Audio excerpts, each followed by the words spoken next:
Okay mga kamads, mga kaibigan, welcome back to another content. And for this video, pag-uusapan po natin ang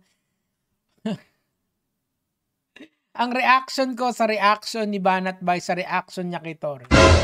Alam niyo na, syempre. To the rescue si Banat Bay. Pakinggan natin, ha? This, dahil sa ating fundraising ito. Okay. At ito ay para naman sa mga typhoon and flood. These are my conditions.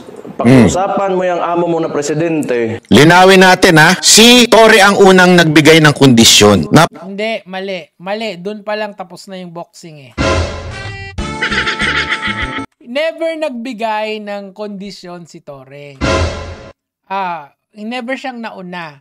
Ang sinabi niya lang, sana boxing match. Bakit? Kasi syempre mas safe doon, okay? Hindi kailangan magkapatayan or anything. Now, bakit ini-stop ko ka dyan? Well, tuloy lang natin ng konti kasi may papanood ako sa inyong video. Napaka one-sided, di ba? Bakit to kanyo? Remember, in every fight, every boxing fight, or any fight, whether it's basketball, volleyball, o kung ano mang sports yan, there should be a negotiation. Okay, yun naman pala. Hindi Actually, ang pinaka nauna dito, baka nakakalimutan mo na Idol Banat Bay, ay si Baste. 'Di ba?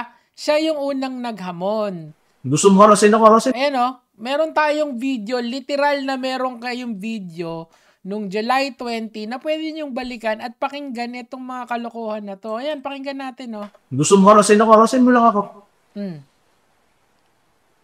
Kasi matapang ka lang naman, we have the position pero kung suntukan tayo, alam ko makaya, bilita. Pero kung nagsuntukan tayo, alam kong makaya kita. Sino nauna? Si Torre ba? Hindi. Kasi si Torre, pulis yan. Hindi naman siya pwedeng maghamon eh. Sumusunod siya sa batas eh, di ba? Ano bang ginawa niya? Kung ano yung iutos sa kanya, kung ano yung dapat. Pero si Baste, yung nauna sa suntukan, ayan may video, tuloy natin. Ganun lang. But you're a coward. Tinawag pang duwag. Diba? Ang ginangyari, pumalag si Torre, ayan. You are not in your position, sa totoo lang. Tama-tama, dahil marami ang nasalanta ngayon ng bagyo at baha. Maybe we can use this moment or this opportunity to raise funds in a charity boxing match. So, diba, yung isang negative na suntukan, kasi wala naman magbe-benefit sa suntukan kung hindi ego nung mananalo diba? Pero ang ginawa ni Torre, tin-translate niya yun into something positive na tara, magsuntukan tayo sa isang boxing ring na safe ang lahat at saka yung proceeds may bibigay sa charity. In fact, if I'm not mistaken, meron pang isang senador na magdo-donate ng malaki, makabili lang ng ticket dito, di ba? Everybody wins, di ba? Di kung mapatulog mo si Torre, congratulations, di ba? Pero anong nangyari? Yung mga DDS vloggers ngayon, isa dito si Banat Bay, pinaka-paborito ko yan binabalik nila kay Torre yung binabalik nila kay Torre yung sisi. Ang ginagawa nila, ginagaslight nila yung mga nanonood sa kanila para baliktarin yung naratibo. Ganyan yung mga yan, mga lods. Yan ang tinatawag na propaganda one-on-one. Diba? Eto, napakababaw nitong issue na to, totoo lang. Ego ng dalawang taong nag-aaway lang yung dyan. Pero kita mo yung pagliligtas niya. Kita mo yung pagtutwist niya sa naratibo. Hindi kailangan ng negotiation. Kasi si Baste ang naunang manghamon ng suntukan. Lahat naman tayo nakapanood Paano mo pa iibahin yun? Diyos mio naman. Okay sana kung komplikado to Kunyari, yung sa isang amo mo na si Sara Duterte, di ba? Pero ito hindi, straightforward to. Suntukan tayo. Sige, tara, boxing tayo. Lagay natin sa boxing ring yung natin para sa safety ng lahat. Mali ba yun? Hindi ba magbe-benefit din doon si Baste Duterte? Tuloy natin. Or any fight, whether it's basketball, volleyball, o kung ano mang sports yan, there should be a negotiation. Magne-negotiate sila. Saan ba natin gagawin? Yun nga, boxing na. Saan ba natin gagawin? Paano ang ticketing niya? Saan mapupunta yung proceeds? Charity. Di ba? ang napaka-plain lang naman nung hamon ni Baste. Suntukan tayo, sige, lagay natin sa boxing ring kasi for the safety of everyone. 'Di ba? Kasi mga government official kayo, alangan namang magkikita kayo sa daan tas magpapang-abot na kayo. Ano yan hindi kita mo nagpapalusot na lang Nagpapalusot na lang tong mga DDS na to kasi nga napahiya.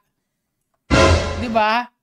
Hindi na tutuloy yung impeachment. So what? Pero duwag ka pa rin. Suntukan! Nagtawag pa ng kuya, di lalong napahiya. Ay, nako. Talaga. Tama, mali. Negotiation. Anong ginawa ni Torre? Pala desisyon. Hindi negotiation, pala desisyon. Nag-decide siyang mag-isa. Hindi. Pinalagan lang si Baste. Lahat kami nakapanood noon, Banat Bay. Lahat kami nakapanood na naghamon tong si Baste, pinalagan. Ngayon may bagong naratibo mga Lods. And eto yung, wala nang kwenta yung argumento niyan.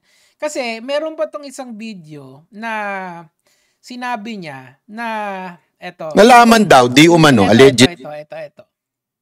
ng kampo ni Torre, na aalis talaga si Baste sa linggo. Kasi yung di sana, nung Sabado, ngayong Sabado, magsuntukan sila ngayong Sabado. Pwede naman yun sasabihin ni Baste, aalis ako sa Sunday, magsuntukan tayo sa Sabado. Di fights! Fights na! Suntukan na! Yari pa kayo Ang daming palusot Lulusot ka pa schedule ni Baste sa linggo, alam na po namin yan 2 weeks ago pa. Alam po talaga na aalis kasi nga po, naka-schedule yung Okay tingnan natin yung kalendaryo. Madali lang tong i-debunk mga Lods Sabi ko sa inyo, hobby ko tong si Banat Bay sa mga DDS July 2025. Teka, calendar. Ayan, makikita nyo. Tingnan natin Kasi naman yan madali lang yan Ayan, ito yung July. So naghamon si Baste ng 20 nito. 'Di ba? Kasi nandun sa video pag papanoorin mo yung isang video mga Lods, makikita nyo na na kung ano yung date kung kailan siya naghamon, 'di ba? So Gusto mo harasin ako, Ross? may digital footprint yan, literal, Ayan, July 20 siya naghamon. Okay, so bilangin natin. Pwede naman Pwede nating i-backtrack yan. Kasi alam daw ng PNP na aalis daw si Baste. Pero naghamon siya ng 20. Ang sinet na schedule ni Torre bukas, na 27. So, meron siyang 1, 2, 3, 4, 5, 6. May 6 days siya para pumalag. Sinong tinatanga mo, Banat Bay?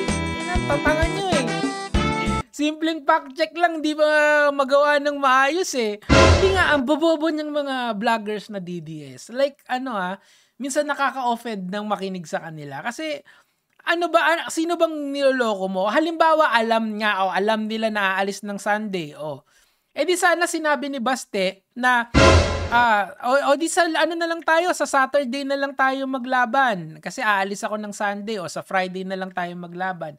Pero anong sinabi niya? Ang liwa-liwanag ng sinabi ni Baste. Ang sinabi ni Baste, magpa-drug test lahat ng opisyal including your boss na si Bongbong Marcos. Tapos ang boxing, lulusutan nyo ba ng kaduwagan nyo? Mga tanga kayo, may kalendaryo lahat ng tao. Putya.